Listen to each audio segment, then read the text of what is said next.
Live from the mist-enshrouded mountaintop fortress that is X and Y Communications headquarters, you're listening to the world-famous Mountaintop Podcast. And now, here's your host, Scott McKay. All right. Here we are again with another episode of the world-famous Mountaintop Podcast. I am your host, Scott McKay, hailing from sunny San Antonio, Texas. At Scott McKay on Twitter, Scott McKay on YouTube, Real Scott McKay on Instagram, and Mountaintop Summit on Facebook. Of course, you can also find us, as always, on mountaintoppodcast.com. With me today is a new friend of mine, and I've got to tell you, I'm pretty excited about this show because we get to talk about certain topics that don't get talked about on this show, but do need to be talked about. And I think you guys are really going to enjoy this. I have to warn you, though, you may have to put some of your political leanings aside and listen with an open mind. And if you're willing to do so, I guarantee at the very least you will be entertained by what follows. My guest co-host name is Christy Edwards-Lawton, and she's the founder of Writer, Righther, just to be clear, which is a brand new dating app specifically for conservative users, politically conservative users. She is also a matchmaker in a former life, and she's a pretty well-connected lady. She's been on lots and lots of media outlets recently, including Nightline and Fox News, and I want to introduce you to her. Christy, welcome to the show. Hi, thank you for having me. Hey, it's our pleasure, as always. I kind of always say that, but I have to tell you, one of the guys in my Facebook group actually sent me a link to your Nightline interview, and I was immediately rapt because of the subject matter. And I found what you were doing extremely interesting. Interestingly enough, that I kind of polled the guys on the Facebook group and said, hey, should I have this lady on my show? And it was an overwhelming yes. And guys had lots of opinions, by the way. Yes, I'm Some sure. of which I'll share with you. Okay. But to get started, tell us about why you created this app. Where do you see the market need for your app? I created Writer. I was in the political arena, former life elite matchmaker after getting married for the second time due to people repeatedly asking me to set them up. Not set them up on a date, but set them up for a wife. And so these were men, and they wanted to get married. And I happened to be very good at it. And it was not public, it was private. And I did that for several years. And then I ended up switching over to politics during the Donald Trump election and campaign. And during that time, several people that I had run into during my time as a matchmaker had remembered that I had either set up one of their friends or somebody they knew, and we had over 19 marriages that are still intact, constantly bringing up either dating or relationships. And then during this time, though, Tinder had come on the scene and Bumble, and that was such a huge phenomenon and success. So during this whole campaign time, and while I was traipsing all over the country, campaigning and fundraising for the Trump campaign, I would talk to single women and men alike, because it comes up, it comes up who you're dating or what's happening in your love life, whether it be divorce or millennials. I would find out that the Republicans and the conservatives were having a difficult time after the election and after the inauguration of Donald Trump. I was at another fundraiser in Manhattan, and I'd come across a beautiful model who was a millennial, and she had pulled me aside and told me she was having a very difficult time finding a man that actually did want to date her. He wanted her as either arm candy or to bed her. And that's when I thought, okay, this is ridiculous. Maybe it's time I go back into the conservative, not necessarily matchmaking world, because that was ridiculously overwhelming. But I thought with all of these apps and the swiping I kept hearing about, but people just wanting one-night stands. And so that's when we did a deep dive, my team and I, into what was happening on these dating apps. And I realized that not only were conservatives not welcome on these dating apps, but the message of the one-night stand and that dating wasn't actually occurring on these dating apps. And so, you're familiar with Millionaire Matchmaker, or you're familiar with a Millionaire Match, or you're familiar with Christian Cafe. Those are great. I think those are for people. But what about if you're not a Christian, or what if you're not necessarily looking to get married? There still should be traditional values, or what's wrong with courtship, or what's wrong with dating. And obviously with conservatives and Republicans obviously coming out in great force having their voices be heard again, the research that we had done was overwhelming. And so I launched Writer. Wow. So many things you said there have to be commented on. First of all, this whole idea of dating and actual courtship being seen as obsolete or even quaint by some people. Just in the last 48 hours, I've seen two different articles. One said, hey, let's stop using the word dating. We're all hanging out now. And the other article said, if I hear the term hanging out one more time, I'm going to vomit. It's dating. Call it dating. Do what you're supposed to do and do it right. So it seems like this one is totally up in the air right now. But what's really not up in the air, what is absolutely true, is men and women still want to relate and they still want to get to know each other. People are still having sex. Hookup culture or not, as many people who say they just want to go get laid as there are out there. I personally, Christy, talk to just as many people, men and women, by the way, in case anybody wants to stereotype this conversation, who are looking for something real. They're looking for a connection and they're looking for something long lasting. But I would agree with you that it isn't always clear what the stated purpose of a dating site or an app really is. In fact, I think most of them, especially within the match group, keep it kind of wishy-washy just so they can attract more users, right? Right. Yeah, absolutely. Well, you're absolutely correct. And when you say the words hanging out, when you say, I think I don't care what time or today or 10 years ago or 5 years ago or last year or in the 1800s, 1900s, 1920, 1940, I don't care. No girl wants to be hung out with and then bedded and then not called. And then she had the hopes of thinking maybe it was a date with a guy that she was attracted to. That is just not happening. Not today, not yesterday, not a year ago, not 5 years ago, not 10 years ago. There's no such thing. Girls were not created for that. No female is celebrating that fact that she just got used and never called again. Yeah, certainly nobody wants to be used. No. Nobody wants to feel that way, especially men. The difference between men do want to spread their seed. Men do want to get laid. There's a piece and a time of a man's life, unless he is a Christian and raised to be a Christian and he's raised to necessarily not behave in that manner, wanting to get laid, and maybe he's not feeling guilty about that. But he does want to just have one partner in his life, and it's his wife. And so this is really one of the main purposes of your app, is not only to get conservative people together, but to kind of bring back this idea of dating and courtship and full realization that a lot of people out there certainly still want this, right? Yes, of course. Absolutely. Now, you have other apps out there that obviously you're going to be competing with, if not already, of course. And I've noticed specifically the match group sites, particularly OKCupid, are openly campaigning pretty much that conservatives are undateable, especially if they voted for Trump. And of course, the Down to Whatever campaign on OKCupid doesn't really make many bones about it.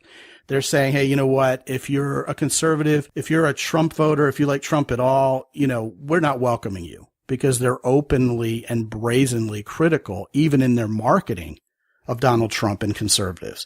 And certainly on other sites and apps, maybe Bumble would be a good example, where it's a very feminist viewpoint that, hey, women should be leading here. Women should be making the first move. And I know you have lots to say about how those other apps work compared to yours, and I'd love to hear that. As far as being a competitor of OkCupid or Tinder or Bumble, I don't really look at us as a competitor, because we're actually more of an anomaly. I mean, we've basically been kicked off of their apps. Fair enough. Conservative right now, we're basically the leading conservative app for any conservative who is single. I mean, if you're on Tinder or Bumble or, like, as you mentioned, OkCupid, we're not wanted. They flat out don't want us. They've banned quite a few of our users for being on their apps. And so I don't really have anything negative to say about Tinder or Bumble. I mean, they're not my cup of tea, clearly. I think they're sheer genius in their own right.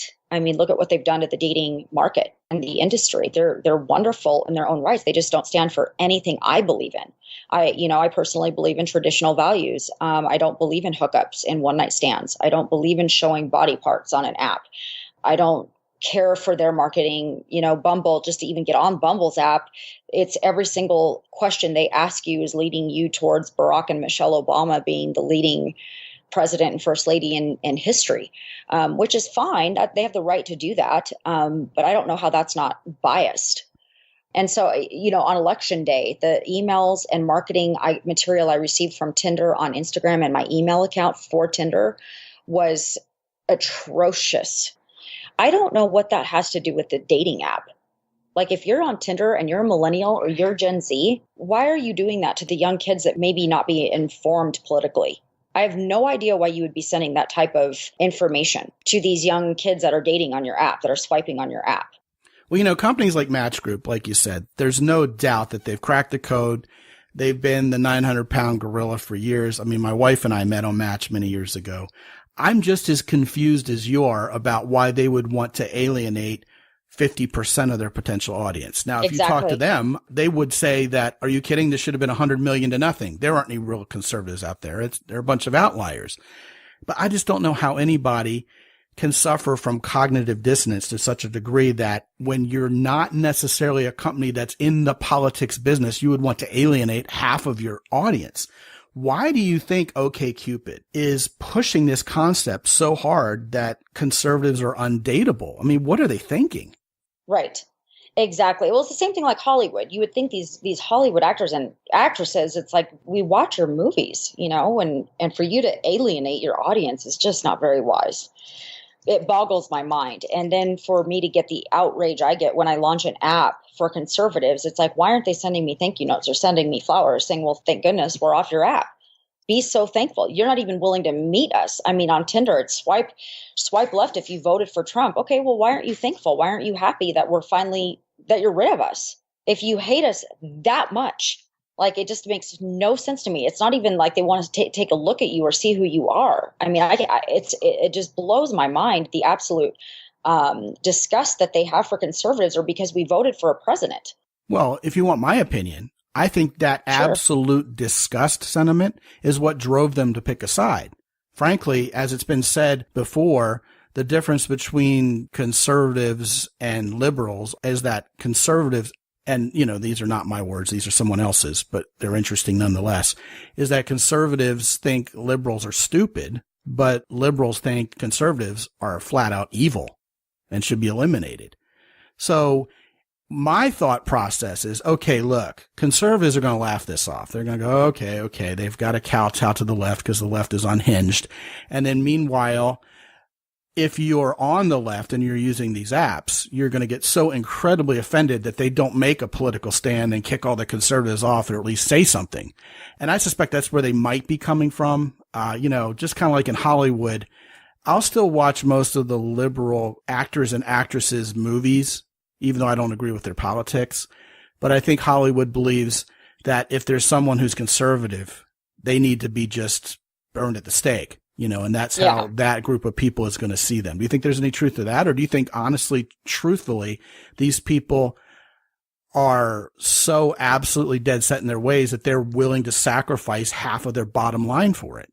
Oh, I've seen it firsthand, and I'm a part of a couple of groups in the Hollywood circle where they absolutely cannot come out with their true political beliefs or which way they voted, because they will 100% lose their careers. Oh, yeah. Well, I'm not doubting that at all.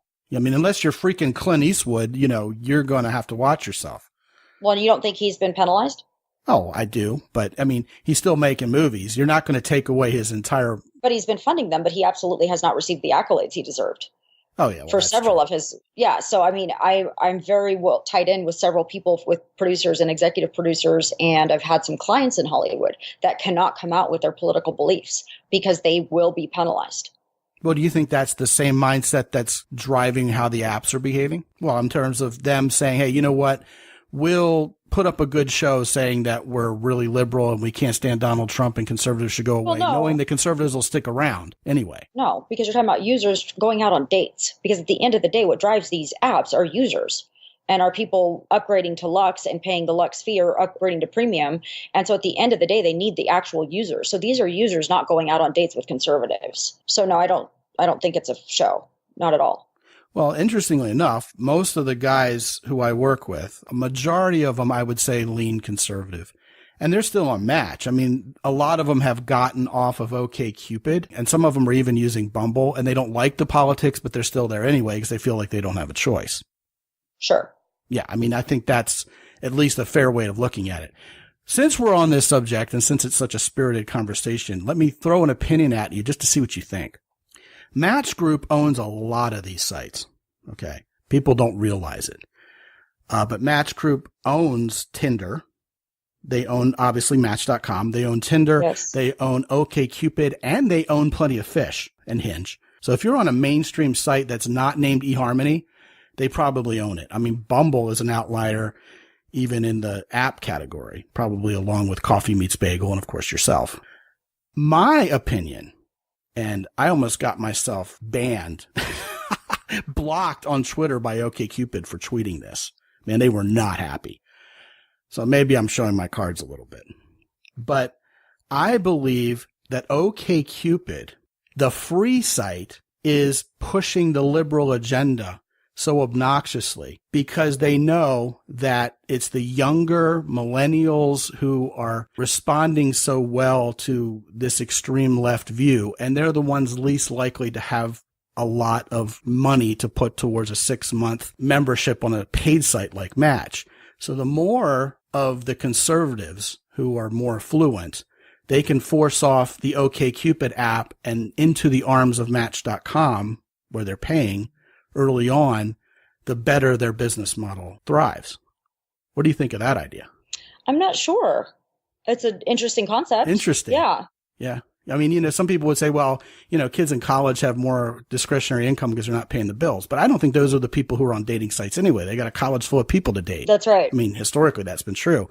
But like young, struggling people just out of college, they're the ones who don't have an extra $30 a month to blow on this. And they're going to be on Plenty of Fish. They're going to be on OKCupid. Right. Meanwhile, if you have a real job, if you're a guy who is 40, 45 years old and you're conservative and you believe in ambition and capitalism and you have more money to spend, Match wants you off of Plenty of Fish and especially off of OKCupid, and they want you paying for Match because if you get on Match, you'll realize they're not so politically loaded, even though it's the same company. Yeah, that's an interesting thought.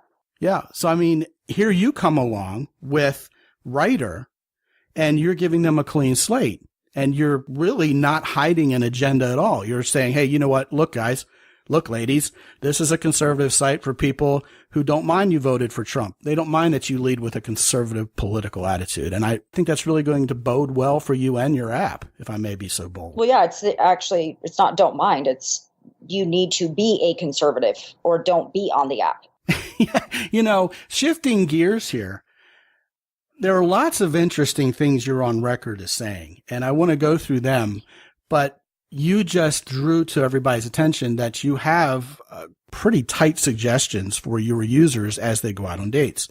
A couple of them off the top of my head that I remember seeing are men should pay for the first date, men should be chivalrous and open the car doors for women, and women should show up wearing a dress because men like women who wear dresses. A lot of things that would come off as very sexist, perhaps even patriarchal to people who would be on other sites. Yet you make no apologies for it and you present this as the way it should be. Is this something that you're pretty sure most all conservatives share in terms of the dating market? With the females, that post, it's still on our Instagram site. We are Writer, and it's been used on Twitter and it's been used in most of the media we've done because people really seem to be offended by that. That was a study and a poll that we did when we were interviewing all of our men and our clients. We asked the men, how did they envision their first date once they had connected or matched or been set up with their female? And we asked them to close their eyes when they answered the question. And the ones that did do this, they said, a dress. It was a very innocent question and answer. And so this was information we shared with the ladies in the book as well, of all of the things women want to know that men think of how men see their first date when they first meet their girl. And this also was the one with the marriages that I set up. What did the women wear on the first date? And it wasn't mandated. It was when all of these women, by the way, call me, text me, DM me, send me pictures. How do I look? And they all want to know, what should I wear? And it was, oh, well, the feedback we get is men prefer a dress. And so what I find so interesting is how people villainize this. They make this into some sort of a sexist or something bad, when what is wrong with a man wanting his female or his lady to be in a dress? And I just find that, I still to this day, I just laugh about it. And my girlfriends and I, we all kind of laugh. And every single time I get a picture, in fact, I got 2 pictures today. I have 2 ladies going on a date tonight for the first time, and they're very excited about it.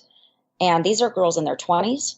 These are girls in their 30s. I have a woman in her 50s, and they'll send me their dress. It doesn't have to be I don't know what types of dresses these people have in their heads, but these are dresses of all shapes and sizes. And then I had a girl the other day say, I hate dresses. I was like, then don't wear one. Wear what makes you feel good.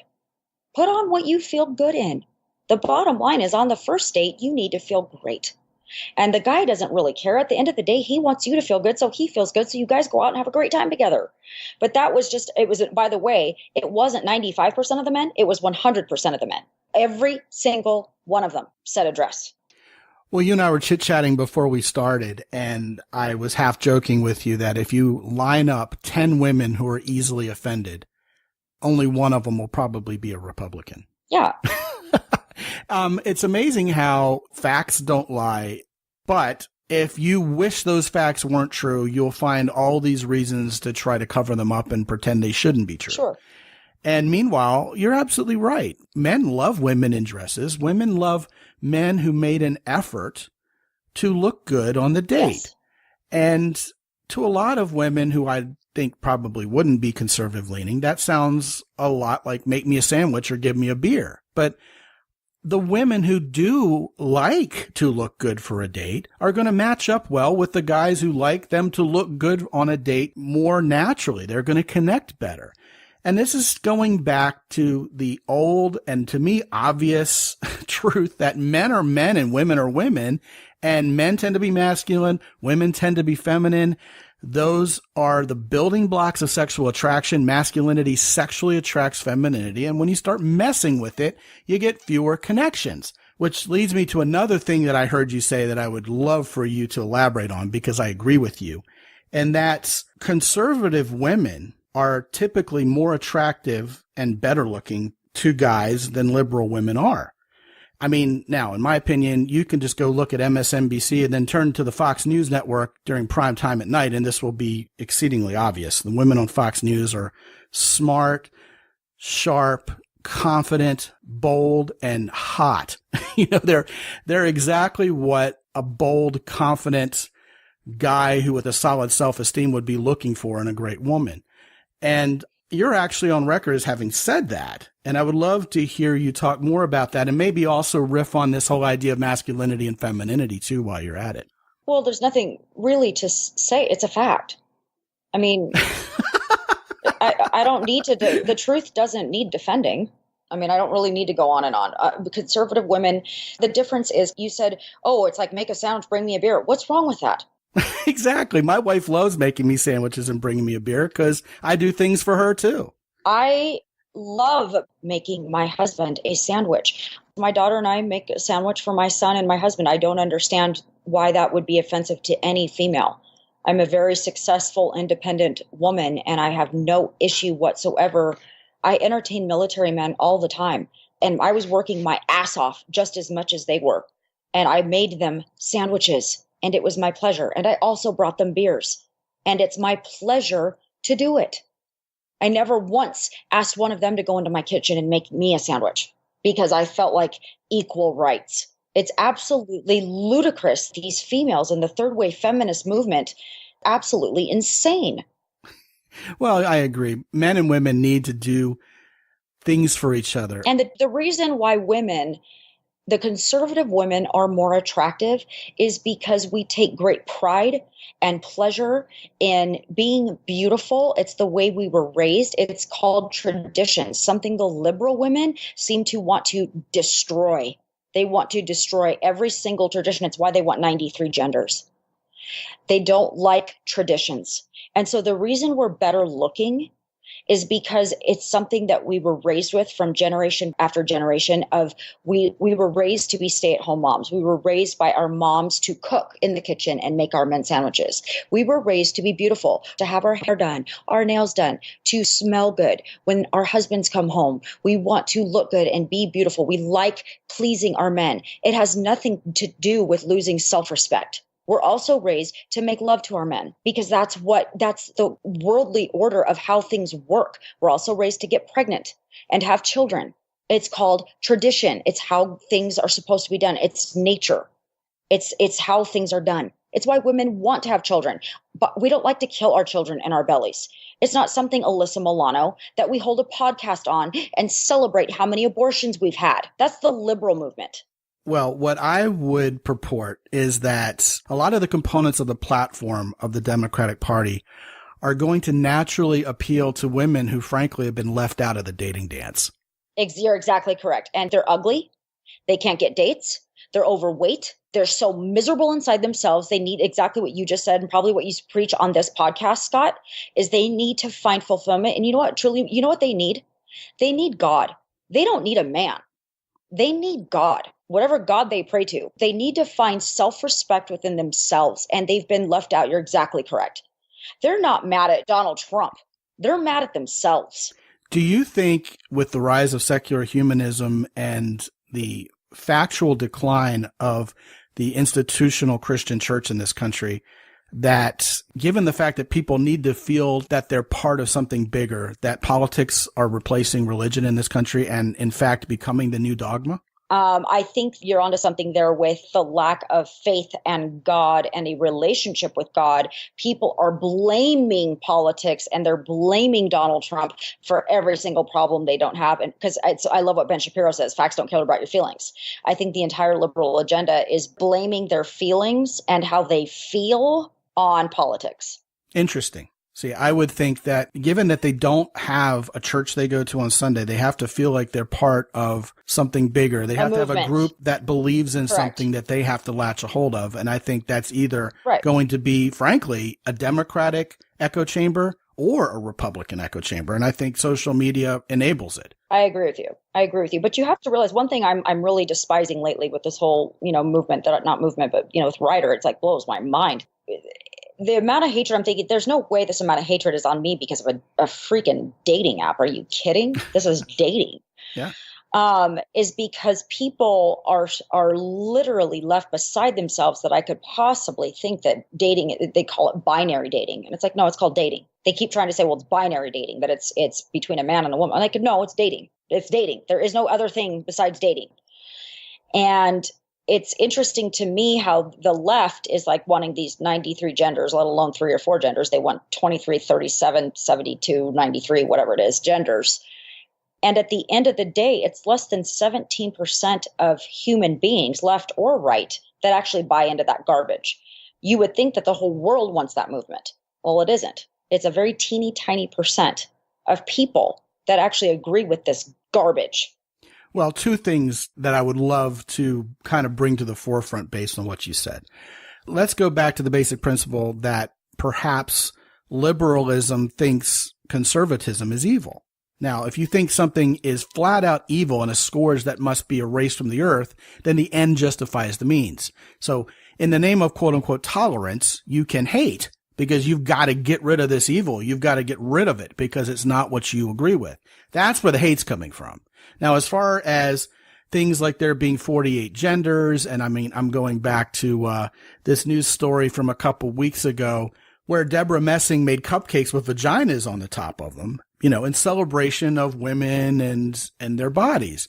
And she felt compelled to issue a stern, sincere apology because she had disrespected her trans sisters who reminded her that not all women have vaginas. And I couldn't help it. I couldn't restrain myself, Christy. I had to say something in the comments, which I usually don't waste my time doing. But I'm like, excuse me, but 2 guys just lectured you on, what it means to be a woman. You're okay with that? You're apologizing so glibly when 2 men who were born with penises are now making the rules for women? Is that what this has come down to? And of course, I got shouted down by that echo chamber. you know? Right. So, I mean, here's what I think. I think a lot of the people who are the leaders and the pundits, and you know what? I'm not going to let conservatism off the hook here too. I think this is the case in the Republican Party. I think people are basically sheep. And when they've decided to buy into this dogmatic belief that my party, my platform can do no wrong, then they just believe what they're told. It's like a Rage Against the Machine song. And when those beliefs are challenged at all, what you're going to get in return is ad hominem. Because, you know, they're just going to call you names. They're going to hate you because they can't defend their position because someone else told them what to believe. And you see it on Twitter. You see it on Facebook. People are saying preposterous things, not because they themselves believe it, but because they want you to believe it and they expect you to fall in line. And that's the problem with this whole thing. So I'm hoping, Christy, you're letting all this hate and vitriol just roll right off your back. You mean you got your tribe, they got theirs. Oh, yeah. No, of course. Well, I don't have time for it. I'm too busy. I've launched another app. I have 2 children that are young adults, in college. Yeah. And I have a husband and an ex-husband who are in my life. I travel all over the world. I certainly don't have time for trolls. And trolls aren't very intelligent either. It'd be nice if they could up their game a bit. So I certainly don't have time for it. This brings up another good question. How do you believe men should go about attracting conservative women? Be a conservative. Well, that's a pretty broad brushstroke. I was dead serious. Be a conservative. Conservative woman, if she is a true conservative, she has her crap together. And that's and by the way, I talk to these men every day. I'm not just guessing. I'm on the phone with these men from the minute I wake up until literally the second I go to bed at night. And they work very hard on their profiles. They work very hard working with me or my team. The women on my app are very successful. They have their resumes together. They are good-looking women. And they know exactly what they're looking for. They're not confused, but neither are the men. And they're conservatives first and foremost. And so typically, if you're a conservative, they have a very strong core. And on my app, the guidelines, it's not just about paying on the first date. That just happens to be the one that people get upset about. But the funny thing is the conservatives on my app, they're not upset about it, not in the slightest. I wouldn't expect they would be. Yeah, no. The first response they have is like, duh, like next. One of my biggest complaints I get from my guys is women don't let them pay for the first date. And they'll say things like, look, I invited you. I asked you out. I'm paying for the first date. Yeah. Yeah, that's not the women on my app. The women would be very shocked if a guy did not pick up the tab on a first date. So that's the least. That's not it at all. I don't have any issues with in fact, I haven't had one complaint. I have not had one person be turned in on my app for any form of misbehavior. Well, I would add that I think conservative men would tend to be more respectful of women. They're gentlemen. And as you suggested, if you believe in the natural order of male-female gender roles, then there really isn't going to be a whole lot of confusion. There's not at all. There's not going to be any reason not to connect over that. Meanwhile, if you go on a date as a liberal with someone else who's a liberal, there are all sorts of ways that you could trigger each other because there really are no rules. Yeah, I actually don't know. I don't have liberal friends. I honestly don't know. I don't know. Well, let me assure you that's how it is for them. I mean, it's not apocryphal. It's absolutely real. The gentlemen, like on Writer, the guys they're gentlemen. They dress nice. They're excited about it. A lot of them will email me, DM me, PM me about what they are planning for the date, where they want to take the female. The ladies will typically text message me a photo of what they're wearing. I'll usually hear about after the date, how it went. Yeah, it's great. Yeah. The biggest question I'll get from a guy is, hey, what do you think about, is it okay to kiss her on the first date? What do you think about that? I'll just be like, hey, go with the chemistry, man. Feel it out how the chemistry is. Enjoy it. So you're not acting like a church lady here. You're simply conservative and believe in conservative values. Yeah. And cool. They're excited about it. It's been a lot of fun. Yeah, right on. And, it's funny because for all this piss and vinegar, we want to ban conservatives from our dating sites. Conservatives tend to have pretty strong marriages because of what they believe. The relationships tend to be founded on something real. People tend to be more sincere. I mean, I'm going to get arguments from people on that. Okay, if you're a liberal and you date and you're sincere, I think that's fantastic. Run with it. But I'm saying the trend seems to me that when I see a happy couple together long term, they do believe in men being men and women being women, at least at a baseline, Absolutely. And they believe in respect and they believe in God and family and country, and that tends to be the case. It just is what it is. It's a fact. Well, and that's why on Writer, my Lux package, all veterans are free. We Sweet. honor veteran. Oh yeah, 100%. The veterans are free. I have a lot of military on my app because they are free. And we respect the veterans deeply, and we thank them for their service. And so we do have, obviously the veterans typically, I mean, for the most part, are always gentlemen. And I have a deep respect for the men and women that have served our country. Do you got a discount for guys who can make amazing barbecue? And do you have a discount for guys with a concealed carry license? No, okay. No, not at all. Just checking. No, we're still Republicans. We can still like each other. Yeah, that's exactly right. Let me kind of throw a curveball at you. I happen to believe that apps are inherently liberal. Inherently. And I'll tell you why. Because as you look at a picture and a very limited profile, you're basing what you're going to do next on a purely emotional knee-jerk decision. And if you look at the Myers-Briggs personality indicators of personality type relative to whether you're going to be liberal or conservative, and there are studies you can Google on this, by the way. People who are feelers tend to be liberals, and people who are thinkers tend to be Republicans. And it's a very touchy-feely, seat-of-the-pants thing to even use an app. It's an emotional decision. Do I like this person or don't I? Do they look good or don't they?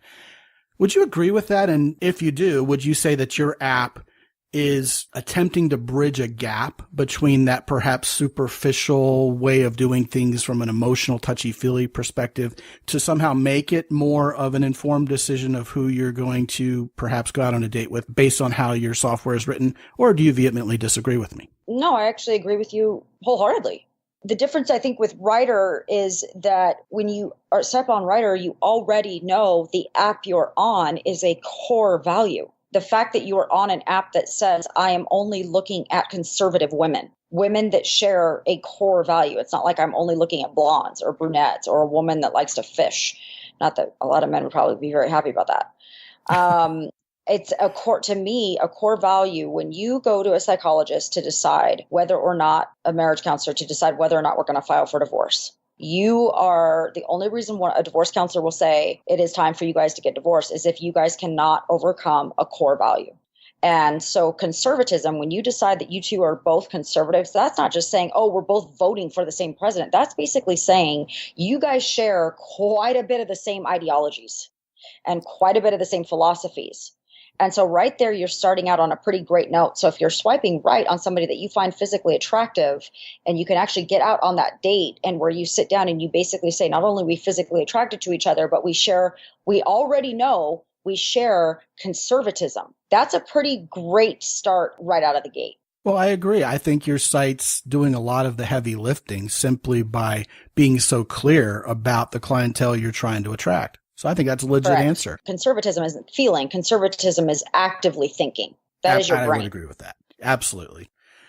Last question. You're clearly a strong, confident woman who is deeply interested in politics, Christy. I mean, that goes without saying. You're the most politically passionate person we've ever had on this show. And I've had guys like Frank Miniter on here, and you're kind of blowing him out of the tub in the political department. You know, it's kind of a quick joke. Matt Gaetz, Representative Matt Gaetz once quipped that if Trump identified as a woman and became a transsexual, they would have to accept he's the first female president, which I thought's funny. And someone else mentioned that would be a damn good debate question for the Democratic field for 2020. If Donald Trump had a sex change operation, would you accept him as the first female president? That's what it's come to in this world.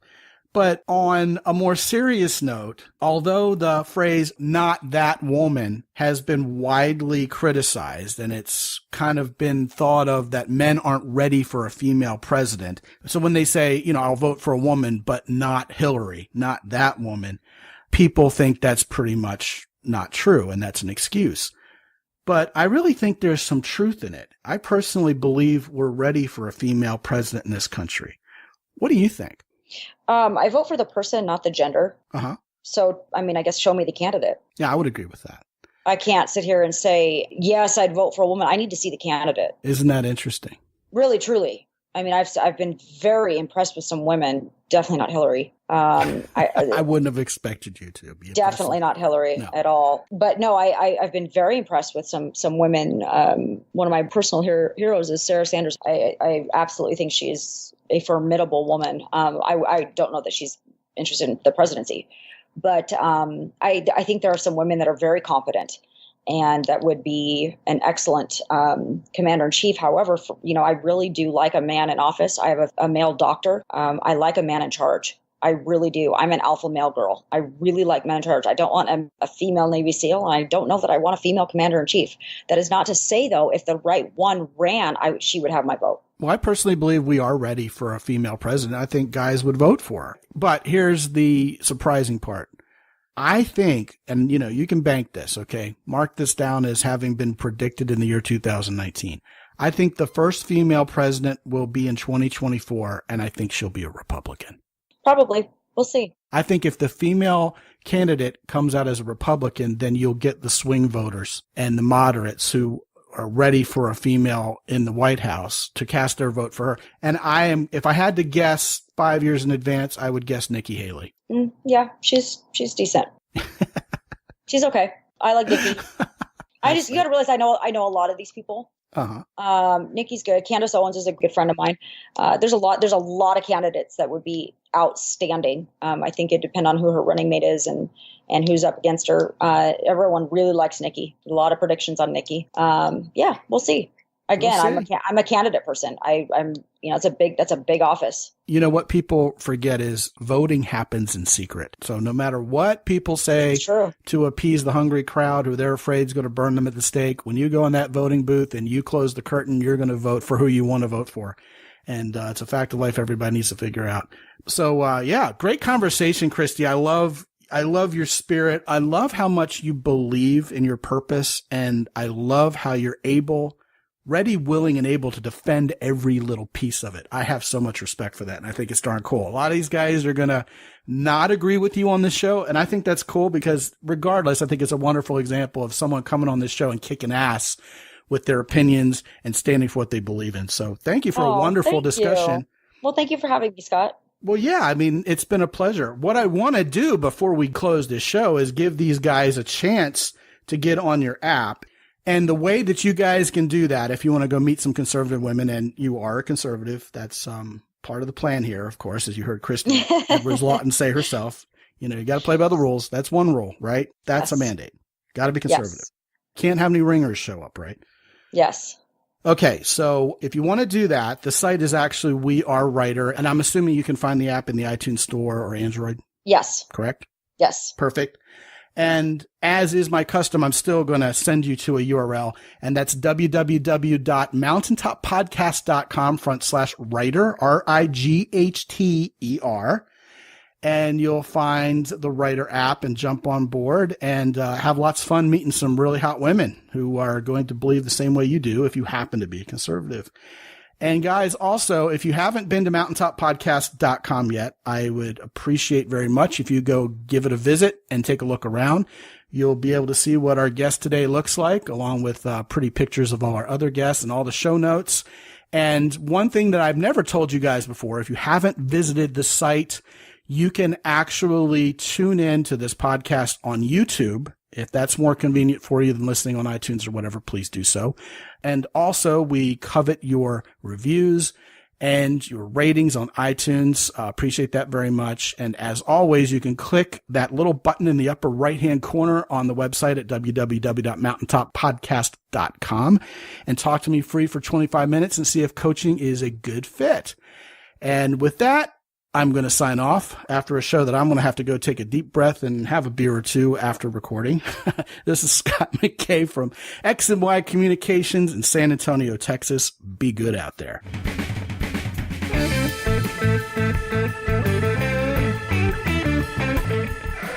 The Mountaintop Podcast is produced by X&Y Communications. All rights reserved worldwide.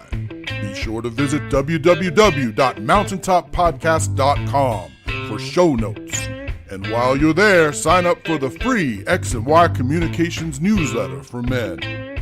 This is Ed Roy Odom speaking for the Mountaintop Podcast.